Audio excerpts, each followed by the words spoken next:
Shabbat Shalom. Welcome, Bruchim Abiyim. I'm Rabbi Paul, your virtual rabbi. You found Beit Virtuali, and let's stir up a little Torah together. And this week we're going to stir it up by taking a bit of a journey together. Usually when I sit down to put together what I'm doing right now, create a sermon, a drasha, devar Torah, I've already done the work to have a clear script in my mind. I know the question, the primary question that has driven my mind to delve deeper into Torah, the pathway of research and the potential answers from Jewish tradition that has brought me to my potential answer. And then for this particular year of exploration, the iterative question that gets teased out of the text. Today, I don't have this. Usually the work of reading, rereading, thinking, rethinking starts on Yom Rishon, Sunday, and takes all the way until Thursday to go from the initial reading of the parasha to get to the version that gets presented to the community, radio, book, or internet. This time is absolutely necessary, as in order for the Torah to be a living Torah, it must gain life through our willingness to let Torah be an equal partner in the dialogue. That's stupid. That has no relationship to me. Why should I care about these people? Or, my favorite, religion has been only used to oppress people. Our reactions to our sacred texts that have a lot more to do with our egos and our prejudices than the texts themselves. Certainly, these reactions ignore the incredible complexity of the texts and the even more complex millennia of interpretive traditions that spin out from these texts. We have the freedom to dismiss our traditions, but believing that we do so because we have a firm grasp on the history and complexity of the text suggests a monologue where the decision's already been made. Anything from sacred text to beloved dramatic work to musical masterpiece to iconic cinematic creation. Get these labels, because if we approach them with honest dialogue, each repetition brings about new insight. Certainly, we can act with humility and realize that other cultures have equally valid sacreds and masterpieces and icons, yet discarding Torah, for example, because we dislike what a single expression of a single institution that derived from some aspect of Torah once told us, says more about us than about Torah. Put in different words, saying Judaism's stupid because we didn't get along with our bar bat mitzvah instructor really has nothing to do with Judaism. It's unfortunate, but that's about the bar or bat mitzvah instructor. Extrapolated out and generalized, human institutions seldom do an adequate job of representing the underlying ideals of their traditions. So, because life happens and not every week is created equal, the reading of this weekly portion, followed by meditations on its themes, explorations, following up on all the questions that spark forth, and the final teachings that lead to this moment need to be compressed into a few hours rather than savored over days. And for those of you that know what I'm talking about and have sent me well wishes, thank you very much. This means, however, as I begin writing this, I have no idea where this journey will take us, and therefore wish that we experience this together. Okay, ready? Great. The dialogue and the journey should always begin with questions. What did that mean? Why did that happen? Why did Moses do that? What was Abraham thinking? What was Sarah thinking? What in the heck are the Urim and Thummim anyway? But even that's getting a little too far ahead. Conscious reading of the Torah starts with being fully present in the text as we read it. That is easier said than done. This means, in the words of Rabbi Lawrence Kushner, the burning bush was not a miracle. It was a test.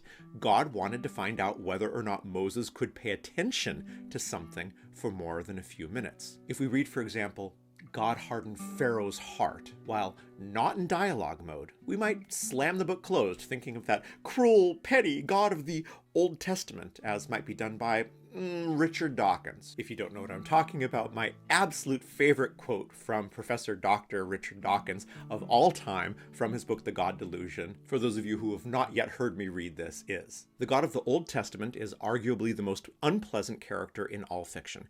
Jealous and proud of it, a petty, unjust, unforgiving control freak, a vindictive, bloodthirsty ethnic cleanser, a misogynistic, homophobic, racist, infanticidal, genocidal, filicidal, pestilential, megalomaniacal, sadomasochistic, capriciously malevolent bully." Right? That takes a very specific reading of course, he's reading the Old Testament. We're talking about the Tanakh. Believe it or not, they are the same and yet not the same thing at all.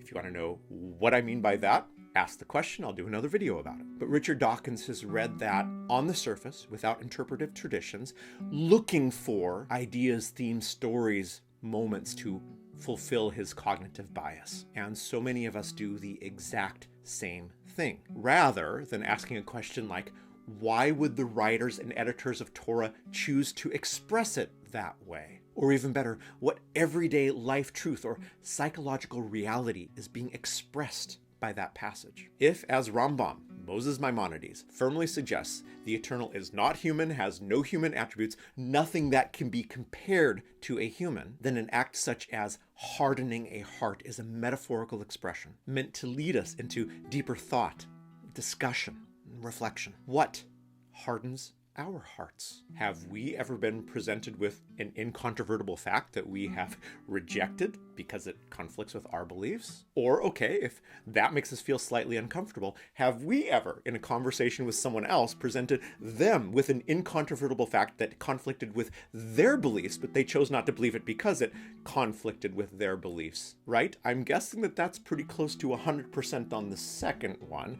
And if it's 100% on the second one, it's probably 100% on the first one. We just don't want to be there. That's the question. What hardens our hearts? As we just experienced in the last 25 seconds, we observe the hardening of the hearts all the time. How amazing it is that Torah has given us a character inside a story that expresses that truth that is perhaps even more valid for the Twitter age than it was for the Bronze Age. If we slam a book shut at our first moment of monologue with our personal prejudices, then we have just missed a fascinating potential possibility moment for personal and societal reflection. Okay, so on to the journey. As I open up Parashat Vayeshev this week, I'm immediately bothered by a few things. Not bothered as in, oh, that's stupid, but rather bothered, something here isn't making sense on the surface. For example, right at the beginning, Vayeshev opens up with something that just doesn't make sense, but yet is incredibly easy to just pass over and read on without paying attention. From the beginning of Genesis chapter 37, verse 2, the second verse in the Parashah, we read, Ele Toledot Yaakov. This then is the line of Jacob, or this then is the story of Jacob, or this then is the generation, or are the generations of Jacob. All right, stop there. Time out. What comes next? Ele Toledot Yaakov. What's supposed to come next? Without reading the next words, what do we expect? A full genealogy, right? These are the children of Jacob, Israel, from Leah, from Leah's handmaiden Zilpah, from Rachel's handmaiden Bilhah, and from Rachel herself. And then we're going to get the names, right? We're going to get Reuben the firstborn, and then we're going to get Simeon the secondborn, and Judah the thirdborn, etc. And after we've been honest with ourselves regarding on did we remember the names of Zilpah and Bilhah without having to be reminded, and then we properly admonish ourselves if the answer is no, then we can read on past Ele Toledot Yaakov to what's actually written. This then is the line of Jacob. At 17 years of age, Joseph tended the flocks with his brothers as a helper to the sons of his father's wives Bilhah and Zilpah, and Joseph brought bad reports of them to their father. Okay, Joseph is a scallywag as a young'un. We probably knew that. But where's Reuben? Or for that matter, where's all of the other 11 brothers? This is the story of Israel. ...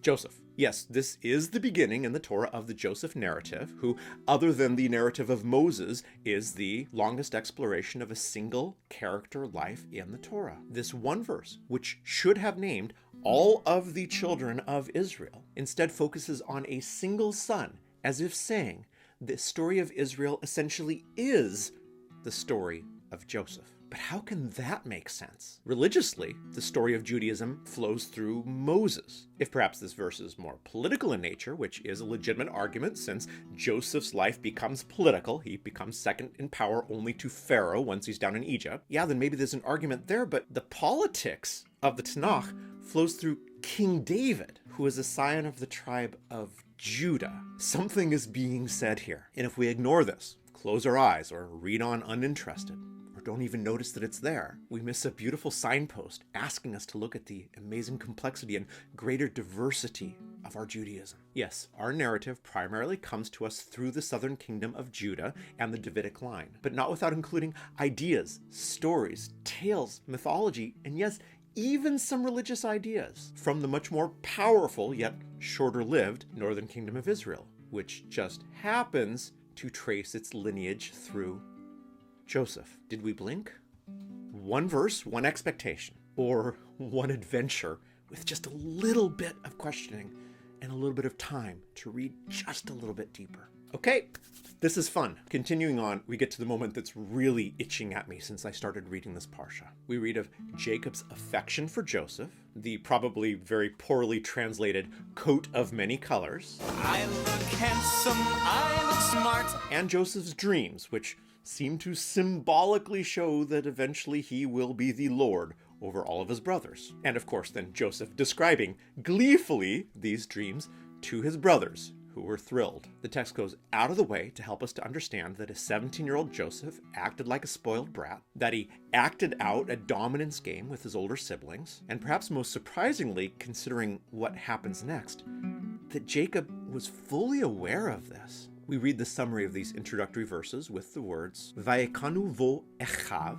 ve'aviv shamar et hadavar. So his brothers were wrought up at him, and his father kept the matter in mind. Remembering that translation is always limited. When you dive into the verb here that's translated as wrought up, the semantic set includes envy and jealousy. Regarding Jacob's reaction, shamar et hadavar says little, but suggests an awful lot. Shamar is the same verb root that we use when we say shamor et Yom HaShabbat, so observe the Sabbath day and keep it holy, as well as it's the same verb root to guard a gate, for example. The brothers had been provoked to dangerous emotions, and Jacob had enough awareness of this that his attention on the matter could be likened to our central religious observance, or the necessity of keeping something precious secure.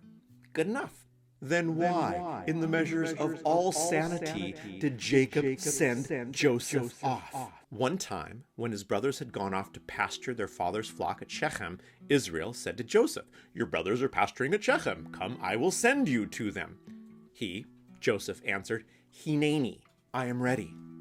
Here I am." The same words uttered by Abraham as he agreed to sacrifice his son. The same words Jacob uttered in a dream as he chose to return home to face his potentially murderous brother. Words that demand we pay attention because something critical is about to happen. Hineni, here I am.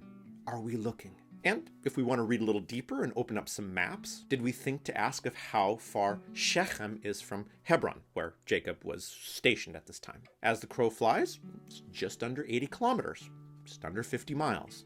A 17-year-old, alone, sent for a several days walk. Two brothers who would surely open their arms in love to the little brat. Anyone else scratching their head? Maybe an 80-kilometer walk alone in the time of Jacob wasn't that much. It certainly wasn't extreme as the 1,000-kilometer walk that Jacob had when he left home for the first time. Of course, that 80 kilometers is a direct line on a map from Hebron just to outside of modern-day Nablus, which has no direct route, is quite mountainous, and oh so hot in the summertime. Was there a well-worn path? Did allies of Jacob protect the path? Am I projecting back my own prejudices and my own feelings about this time and my own sense of danger as I consider this journey? Or are there other factors that an earlier reader of this narrative might have understood differently? The final version of Torah did come into being in its current form at a time where descendants of Jacob did live in that very place. What would they have thought? Or because at that time they actually spoke Aramaic and not Hebrew, and this is written in Hebrew, was there a way that the educated elite were teaching it at a time that suggests a deeper meaning that I'm not aware of? I don't know. And most likely you don't know as well. And that's awesome. And that's also where I'm going to stop. There's a pathway here that's part of the concept of deep reading. Everywhere in the Torah has the potential to take us into a scintillating tangent or to spark us with new awareness. All of the questions that I've used them and how I've used them are a potential pathway that can be used over and over. What do I expect to come next? What does it mean when Torah does something differently than what I expected to come next? What does it mean when Torah does exactly what I expect? What were a character's motivations when doing something unsavory or incomprehensible to contemporary logic or morals? When do I act in that same way? Even if, or especially if, this might show my own life in an unflattering light. What assumptions have I made while reading this about the time and people, the culture and places reflected in these texts? If I had had the full week and had been able to continue on from Sunday until Thursday, then I would have spent the next days asking these questions, formulating them, and then reading commentaries, as well as I would have engaged in personal meditation, the goal of which to find a lesson to teach based on the answer I find for the question: if Jacob knew that his children were all jealous of, envious of, and wrought out on account of Joseph, why, when Joseph was so precious to him, explicit in the text, did he send him on a potentially dangerous journey into a probable powder keg? In order to do this, Jacob, Joseph, and the rest of the characters, they need to be real. And real doesn't necessarily mean historical. Our ancestors are archetypal figures that reflect millennia of shared narrative and present a cultural core meant to aid us in our tribal survival. If Jacob and Joseph contain no more depth than the 2 dimensions in a picture book where we probably first encountered them, then there would never be a reason to pause, consider, ask a question or two, and then enter into a dialogue with thousands of years of thoughts. These characters become real as we consider, honestly, if we have ever sent a loved one into danger. Have we ever been aware of something problematic and yet chose to leave it unsaid? And if so, why did we do that? Have we ever entered into a room with relatives, friends, co-workers, or even rivals and done something to make them all feel a little smaller? Have we ever been the one who's been on the receiving end of that, made to feel small? If so, what did we imagine that we wanted to do in response? These very real voices, from potentially ahistorical voices from the Torah narrative, speak from an entirely different time and place, and yet somehow still show that our thoughts, actions, and behaviors remain pretty much the same, as long as we are able to sit still in the presence of the burning bush long enough to notice that it's burning without being consumed, long enough to notice the presence of something awe-inspiring in the space that we've just entered into. Truth. So this week, I allow that question to remain out there, and my challenge is for you to answer it. What were Jacob, Israel's intentions? I would love to hear your thoughts in the comments down below after Shabbos.